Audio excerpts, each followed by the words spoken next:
علیکم ورحمۃ اللہ وبرکاتہ۔ سب سے پہلے اللہ پاک کا بے حد شکریہ ادا کرتا ہوں کہ سرور کائنات آقا نامدار نبی کریم صلی اللہ علیہ وسلم کی بعثت مبارکہ کے اس مقدس موقع پر اس مہینے میں اس بامانی پروگرام میں جج کے فرائض انجام دینے کی سعادت ملی۔ اسکول انتظامیہ، پرنسپل صاحب و اسٹاف کا بھی میں بہت بہت شکر گزار ہوں کہ انہوں نے مجھ ناچیز کو یہ موقع عنایت فرمایا۔ بہرحال طلبہ کا یہ نعتیہ پروگرام بہت ہی کامیاب رہا۔ ہر بچے کی تیاری بہت خوب رہی۔ ان سبھی بچوں کو جن ٹیچرز نے، معلم و معلمات نے نعت پاک کی تیاری کروانے میں محنت کی ہے، ان سبھی کو دل سے دعائیں اور مبارکباد۔ محترم حاضرین، اسکول کیمپس میں اسکول کیمپس ہی وہ واحد جگہ ہے جہاں ہر بچے اپنے گھر سے آنے کے بعد اپناپن محسوس کرتے ہیں۔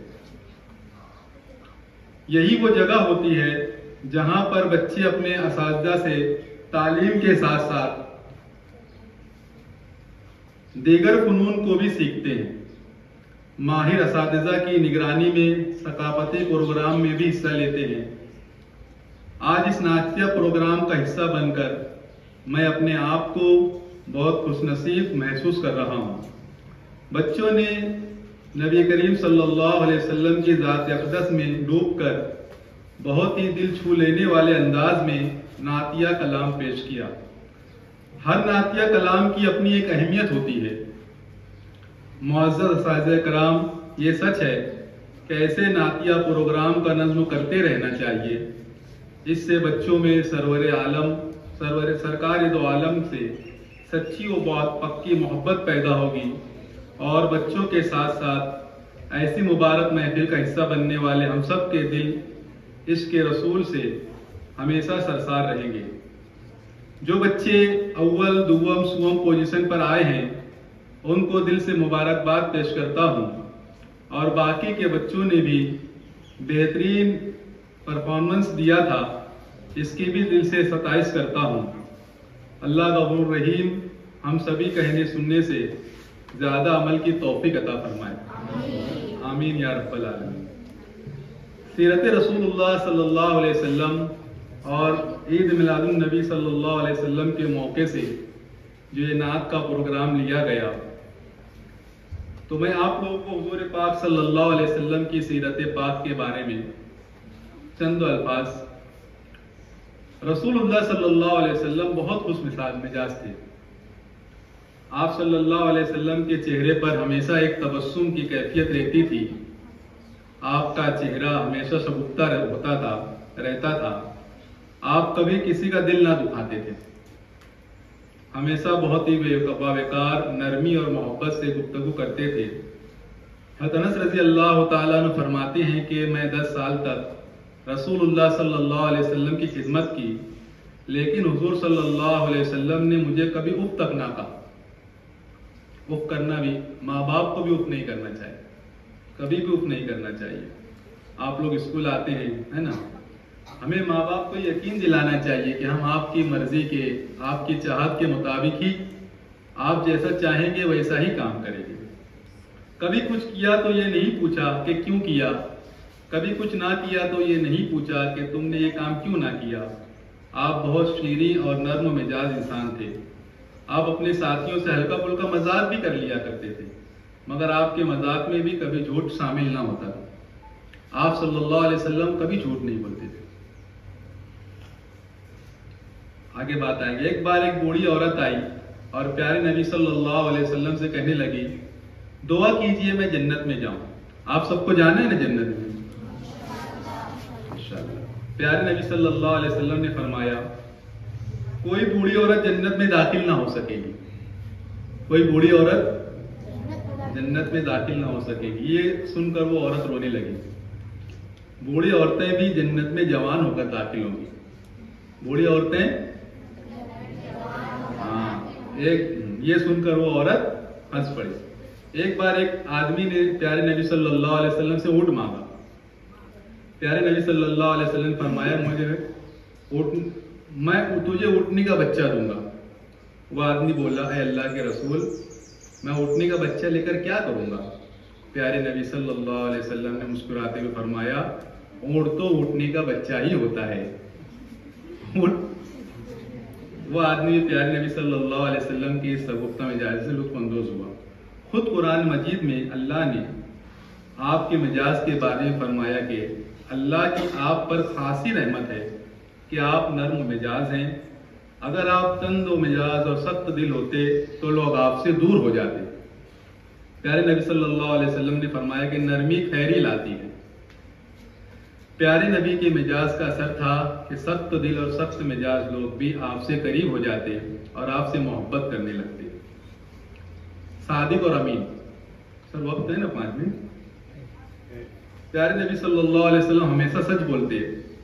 آپ نے جس معاشرے میں آپ کھولی تھی وہاں لوگ دیکھو یہ اخلاق ہمارے اندر آنی چاہیے، سچ بولنا، نرم مجازی، عفو درگزر کا معاملہ کرنا، صبر و تحمل، مستقل مجازی اور محنت کرتے ہوئے اپنے مقصد کو پانا۔ تو لوگ آپ کی سچائی کی وجہ سے آپ کو صادق کہہ کر پکارتے تھے۔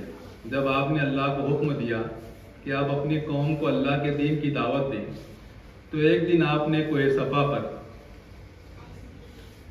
کھڑے ہو کر آواز لگائی۔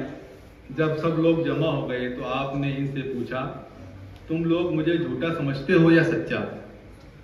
لوگوں نے ایک زبان ہو کر کہا ہم آپ کو سچا سمجھتے ہیں، اس لیے ہم نے آپ کو کبھی جھوٹ بولتے نہیں پایا۔ ابو سفیان پیارے نبی صلی اللہ علیہ وسلم کے بدترین دشمن تھے، مگر جب قیصر نے اپنے دربار میں ان سے پوچھا کہ تم نے محمد کو کبھی جھوٹ بولتے دیکھا تو وہ پکار اڑے نہیں۔ یہ پیارے نبی صلی اللہ علیہ وسلم کی اعلیٰ اخلاق کی قوت تھی کہ دشمن ایک جھوٹی بات ان کی طرف منسوب نہ کر سکا۔ پیارے نبی صلی اللہ علیہ وسلم کا بدترین دشمن ابو جہل بھی تھا۔ کہا کرتا تھا کہ اے محمد ہم تمہیں جھوٹا نہیں سمجھتے، مگر جو چیز تم پیش کرتے ہو اس کو مانتے نہیں۔ پیارے نبی صلی اللہ علیہ وسلم جھوٹ سے سخت نفرت کرتے تھے۔ اگر کسی آدمی کے متعلق معلوم ہو جاتا کہ وہ جھوٹ بولتا ہے تو پیارے نبی صلی اللہ علیہ وسلم کی نگاہ میں وہ کھٹکنے لگتا۔ آپ نے فرمایا کہ سچائی نجات دینے والی ہے اور جھوٹ ہلاک کرنے والا۔ آپ نے ایک دفعہ فرمایا کہ جب آدمی جھوٹ بولتا ہے تو اس کے جھوٹ کی بدبو کی وجہ سے فرشتے اس سے دور چلے جاتے ہیں۔ ہمیں بھی پیارے نبی صلی اللہ علیہ وسلم کی طرح ہمیشہ سچ بولنا چاہیے۔ ٹھیک ہے، آج کے اس پروگرام کے موقع پر نعتیہ پروگرام تھا، اس لیے حضور پاک صلی اللہ علیہ وسلم کی سیرت پر ہے نا، سچائی ہے، ایمانداری ہے، امانت داری ہے، صبر و تحمل ہے، درگزر کا معاملہ ہے، مستقل مجازی ہے، محنت ہے، اصل محنت ہے۔ آپ لوگوں نے اس پروگرام میں بہت اچھی محنت کی۔ ہمارا یعنی مجھے فیصلہ کرنا بہت مشکل ہوا جی، تو یہ چاہتا تھا کہ سبھی بچوں کو انعام دے دیا جائے، اس لیے میں ہمارے آئے ہوئے دوست تو حافظ نعیم صاحب اور میری جانب سے سب سے پہلے تمامی بچوں کے انعام کو 1000 روپے کا انعام سر ہم اس اسکول کو دیتے ہیں، تمامی شرکا کو جتنے طلبہ نے 1000 روپیہ انشاءاللہ آپ لوگ اس کو۔ اب آپ لوگوں کو تو معلوم ہو کس کا نام ہوگا پہلے نمبر پر؟ ہاں کون؟ ٹھیک ہے، جماعت ہستم سے شاہ بریرہ ظفر، ذرا آپ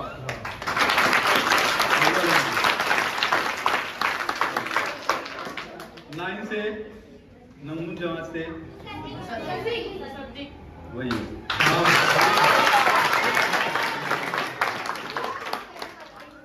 اور دوم سے 10ویں جماعت سے ٹھیک ہے۔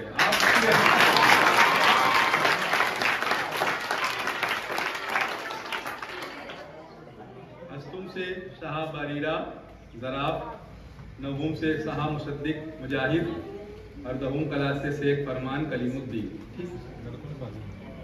اور اعزازی طور پر سبھی بچوں کو حافظ نعیم کی طرف سے اور میری جانب سے 1000 روپے کا ٹھیک ہے. اور اس پروگرام میں جو پرائمری اسکول کے بچوں نے بہت دیتے ہیں. پرائمری اسکول کو بھی 500 روپئے کا انشاءاللہ